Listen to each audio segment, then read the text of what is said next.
Hey guys, be sure to like and subscribe.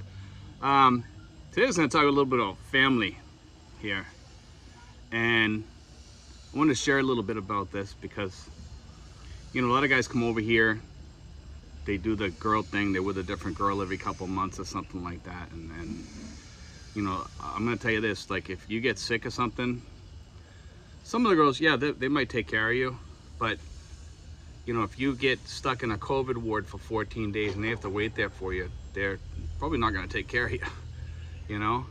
And that's why family means so much here. I mean, I'm lucky I have a really great family here. And, I got my little boy, and we got my girlfriend's daughter, my daughter, I call her, because she's like my daughter. And, and then we have Jel here also, and she's like family. And let me tell you something, when I was sick, they were there for me 100%, and when you hear, I mean, it's so easy to find like a nice decent girl and a nice decent family. I mean, be sure to weed out the scammers and stuff. Try to find somebody that's really decent to you and that is going to look out for you and has your back, and a lot of expats come over here with this thought that everybody's a scammer. Everybody, no matter who I've talked to some guys over here, and it's usually the old grouchy type, and sometimes it's the younger ones too. I wouldn't trust any of these people, and all this stuff. To be honest with you, like most girls over here are pretty trustworthy if you go to the right places and find them. Now, that's the key. I wouldn't say put all your eggs in one basket and put all the money in her accounts or anything like that, for sure. Protect yourself and everything. But like my girlfriend holds a lot of money, and if I ever need it, she gets it for me. And I'm sure a lot of other expats out there would say the same. They trust their spouse or girlfriend or what have you, and as long as you treat your girl right and you're not treating her like garbage, you're gonna get someplace. But if you're grouchy and you have a lot of issues that you haven't dealt with, and we've gone through this many times before, but I mean, I don't want to get into that too much. But anyway, if you like that, the girl's not going to want to take care of you when you get sick. They're going to say, look, what do I want to take care of him for? The guy's miserable. And that's why I tell people on here many times that, you have to leave your garbage behind, your excess baggage, and we've talked about that too. But anyway, to get back with family, when I was in the hospital, my girlfriend was sitting outside taking care of all the issues going on outside, and I was talking to her on the phone to deal with the issues because I was in, the unit there, and the COVID unit, and they wouldn't let me out until I had the chest x-ray, But anyhow, wait till this motorcycle goes by. Anyway, like family means a lot, it means they take care of you, they're there for you, they cook for you, they help make the beds around the house, they keep things clean, and you supply what they need, and they're gonna need things too. And if they're not working, then you have to meet their needs and give them a little extra cash every now and then. I see guys here, they're tight. I give my girlfriend $20 a month. It's like, really? Oh wow, you're a big spender, pal. Like they think like they're doing you a favor. Like some of these guys here, they take you out to dinner once a month. That's like you owe them the world. That's how cheap these people are. Some of them over here, and I mean this. It's like there's like this certain percentage over here that are really awful. But I can imagine what their families are like, because they're not taking care of their families. They're not looking out for their families. They're not helping their kids and stuff like that. But there's a lot of people over here that are coming over here now, and I can see it on my channel. It's changing. There's a new bunch of people, a new wave coming over here, and things are changing. And I mean that seriously, because when I see some of the people on my channel, it makes me really, really happy to have some of these people coming over here, because I know that these people are going to be different. I can tell they're going to be different from the ones that are over here now. And I don't know if it's a generational thing or what it is, but I can see like these people really, genuinely want to have a decent family and want to take care of their families. You know, I can see it in the emails I get. It's important to them, you know.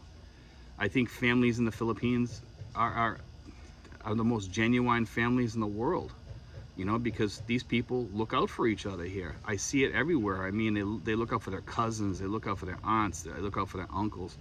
And, you know, like in my family, we have extended family too, like aunts and uncles and people like that. And sometimes they come over and ask me for a favor and I'll help them out. Yeah, you know, like I love these people. You know what I mean? They've become a part of my family. They took me into their family.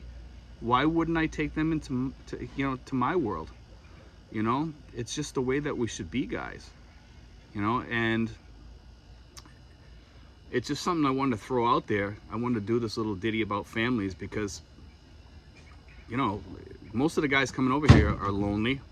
Their families have kind of let them go for one reason or another, and we've all gone through that. You know, that the United States has changed as far as families. Families don't even exist anymore, hardly, very little, you know, not in a good way anyway, you know, not in the Filipino way, you know, they just don't exist anymore. They're all broken up, they're all torn apart, you know, not all of them, but quite a few, you know. I mean, you can talk to almost any expat over here and they'll tell you their story, you know, and it's usually not a good story, you know. But I do see a generational change over here in the expats coming over here, in that most guys back in the United States want to have a family.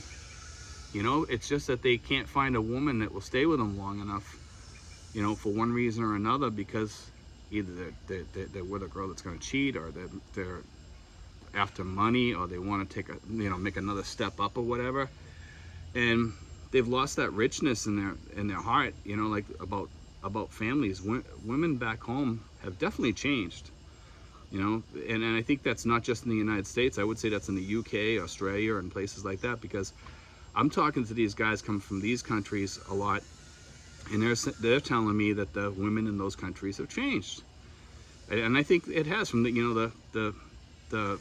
nuclear family of the 60s and 70s, I think is gone, you know, for the most part in the United States. I think more and more people are just living together and stuff, which is kind of sad. And people over here, yeah, people live together, but it's more like a family. It's more like a marriage thing, you know. And a lot of guys will end up getting married over here too, which is, you know, it's okay, you know. Do I recommend that? Yes, you know, in most cases, as long as you find the right person, yes, absolutely. You know, if you think you met the right person, get married. You know, if you're gonna stay here, you know, over here you can be the king of the country with just a few $1,000s. You know, you can live really, really well. And you know, I live really decent over here, and you can too. You know, it's a good place, you know, and it's the best place to find a family. You know, I love going out with my family and doing things and stuff like that. And at our age, we're lucky because we can come over here and have a second chance, you know, at starting our family here and choosing a good and decent wife or girlfriend or whatever, you know, and maybe have a kid or two or whatever, you know. And you have so many choices over here as far as, you know, where to live with your family and how well you want to live. And some guys are coming over here with $3,000 or $4,000 a month. I mean, you can live like a king over here and have a decent house and live the dream, you know, have a really good family. But guys, you gotta help out your family too by giving them a little bit of money for clothing and stuff like that. And just remember that. And you know, a lot of the older guys, and I'm not gonna say all of them, some of them, because it's not true that all older guys are like that. But some older guys out there, and I see them, the grouchy type, and there's a lot of friendly type over here too, but there are a few grouchy type out there. Yeah, I'm not gonna give her nothing, you know. And guy, wake up, you know. If that, you know, that's probably why your girlfriend's treating you the way she's treating you, because she's sick and tired of that tightness, you know. And that tightness is what kills your relationship, you know. I mean, I don't want to sound like a monster against expats or anything like that, you know, but it's that, I don't know, some people will say it's high as 50%. I say it's like 20%, you know, but I'm being nice probably, you know. But some expats over here, and many expats on here will probably agree with me that there's some really jerk expats over here, and I see them and they drag you into their goo, you know, and like it's just not good, you know. But anyway, guys, I just wanted to throw that out there. It was something I wanted to talk about. Also, guys, we're gonna be doing that insurance thing soon. I'm waiting for some phone calls, and we're gonna wait to see when I get those phone calls. We're gonna do the thing on insurance. So I'm gonna do a couple of discussions, maybe 1 or 2 discussions on the insurance at least, maybe more. We'll see. We'll see how much content I have first, because I'm waiting for these people to call, and it seems like a lot of these insurance companies are the same, and the insurance that they're offering is not that great here. You're better off. I mean, I mentioned, you know, an insurance company already in one of my videos, and you can look that one up. And I'm trying to find like 1 or 2 more that will, you know, get close to that. And there really isn't something out there that's really that great. I'm finding a lot of them are like pay as you go. You know what I mean? Like you put like, let's say 50 or 80,000 pesos a year away and over 10 years, and then you build it up to like an account up to like about 80,000, and then you have 80,000 worth of insurance. I can do that in the bank, you know, and I just don't find that worthwhile, you know. But anyway, guys, I'm gonna be doing the story on that soon. I just want to throw that out there, a little tidbit on it, because the insurance is the health insurance over here is certainly very interesting. I'll say that, to say the least, you know. But most of them, they're not up to par for expats, you know. I will say that. There's only a few, okay? But anyway, guys, be sure to like and subscribe, and God bless, guys.